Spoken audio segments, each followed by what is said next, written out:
Hey everybody, Watch This Review here, and tonight I'm going to review a Juggernaut figure. Probably this one. In general, whenever I upload a batch of videos, I like to include at least one Marvel entry in it.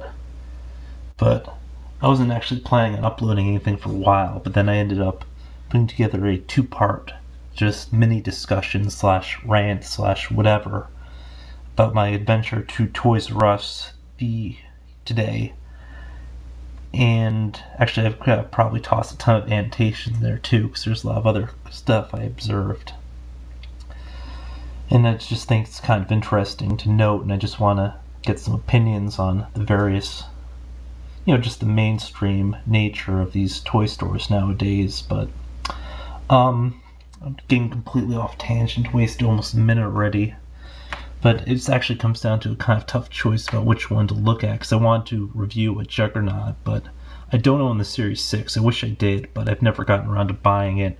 And I almost bought the new Spider-Man cartoon version of the Juggernaut, but I mean the helmet was kind of crazy because it goes like straight up instead of being more wide. But it's also a tough choice which one to look at, because on one hand you've got a Marvel Legend against an X-Men Classic, but it's a Hasbro against a Toy Biz, and of course it's the movie version against the Ultimate version. So, but just because it'll probably be faster to do this one because it has less articulation, I'm just gonna run through this one and talk about the Ultimate version at another point. I'm not sure how far down the road.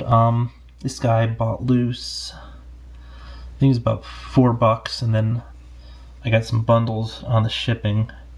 Now, you might ask, why did I bother buying this one? Because, like most people, I didn't think that the guy they chose to play the Juggernaut in X3 was all that great, and obviously, the entire costume and wardrobe sucks. He looks kind of like a gimp there, like a bondage dude, just from the weird leather patterns. And plus, when you see the Juggernaut, in like the comics or everything, he's a really broad guy, and this one's just more tall than broad. Especially just like the video games, because the video games, he's always like a hell of a lot more broad than he is tall. Although he's still a huge character. He like takes up like a quarter of the screen in most of the time, like in Marvel vs. Capcom 2 and X-Men: The Next Generation for the PS2, GameCube, and Xbox. But so just general objections for the character aside, I think everybody knows the basic history, where Xavier's half-brother stumbles upon the mystical gem of Cyttorak when he's in Korea, or it gets retconned sometime into a more recent military engagement, but he ends up getting empowered by the ancient god Cyttorak, and he has this invisible, impervious force field around him, kind of like Superman's bio something or other, which is like a kind of force field that protects Superman from harm that they discuss every now and then as an excuse for why he can go into outer space and do all this other stuff. But that's none that's true for the Juggernaut in the movie, though, so why did I just bring that up? I don't know. Just one of the many things I was disgruntled in the movie about. He's just a mutant in the movie. He has no connection to Charles Xavier, and he's a criminal that Magneto rescues off a prison thing when he's saving Mystique, or I can't remember if Mystique rescued Magneto, and then that's how it went down. But they also get Multiple Man, not the same one, and Multiple Man was actually pretty cool in the movie. But of course, it's a Hasbro Legend. It was from either from the Blob series or from what's the other one it could have been from? Maybe the Brood Queen one. But helmet is removable if you want to take off the little actually there are several rude things I can think of calling it, but I'm gonna refrain. The hair stubble is supposed to be like this little spray they have here, but as you can see, it's just such visible, like a spray can, and they even have like the spray in his ear here, so it's like, why did they bother? I mean, you can either go it or you can just like forget it, but plus mine is a paint error. It's this little black blotch in the center. I'm not sure if the thing went a little bit overboard or what. In terms of paint, it's mostly solid colors. I mean, he's got like a little shadowing down here and within some of the muscles, and he's got the little hair effects here and there, which actually is, I mean, it's an okayish hair effect, although it stops short of the fabric, which is completely hokey because, you know, the hair should go underneath it, and the fact that there's like some sort of visible divide, just because I guess they're worried about the paint issues, but it is what it is. In terms of articulation, he has that really crappy leg where they use this sort of different ball joint for the leg, which they did for some of the Toy Biz ones as well, but I mean a lot of the Hasbro Marvel Legends has this where if it swings out to its natural extension, it'll swing out to the side as opposed to the normal thing, but they make up for it by having the twist up there at the hip as opposed to having it down on the thigh.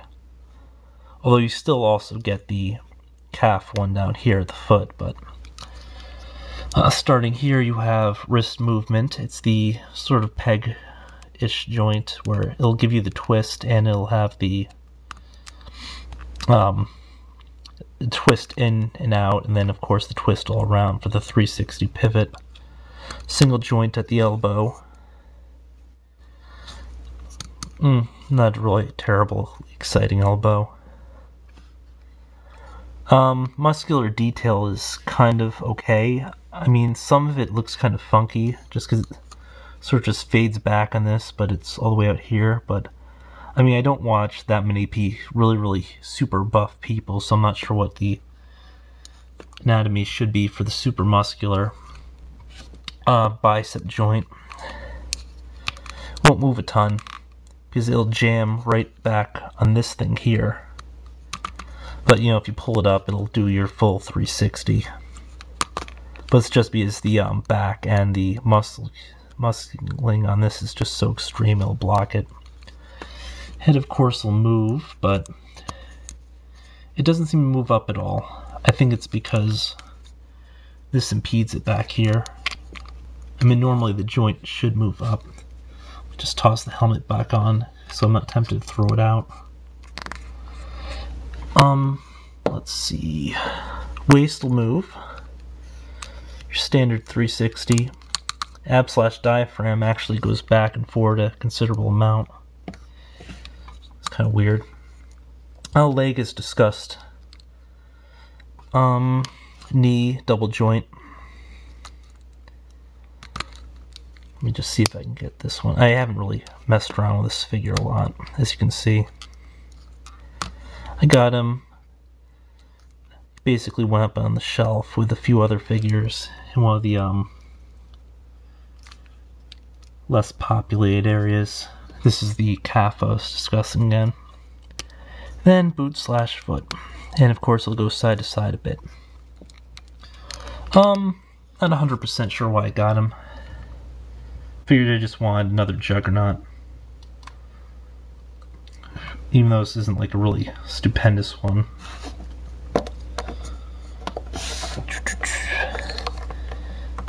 I was also really displeased with the whole Sabretooth from the movies, just because I'm used to him having a different costume and just looking a lot more fierce, whereas I think the guy who plays him is kind of a wimp.